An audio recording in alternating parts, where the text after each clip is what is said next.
آخر مكالمة كنا عم نحكي مع بعضنا، عبتقولي شو عبتعملي أماني، وين جوزك بالبيت؟ قلت لها ايه انصرف. قالت لي والله أنا جوزي نحن عنا تلج وهو معطل، عنده عطلة يومين لأنه المشفى بعيدة، يعني بيشتغل هو بالمشفى.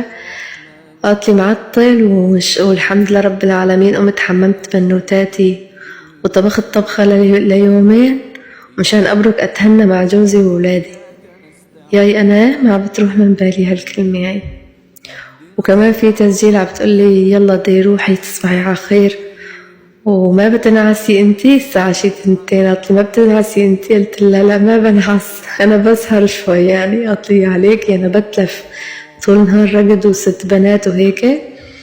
فوقتها قالت لي بدي أروح بدي أنام، عطلة الدنيا عطلة وأرتاح. يعني آخر حديثة كانت عبتقولي بدي أنام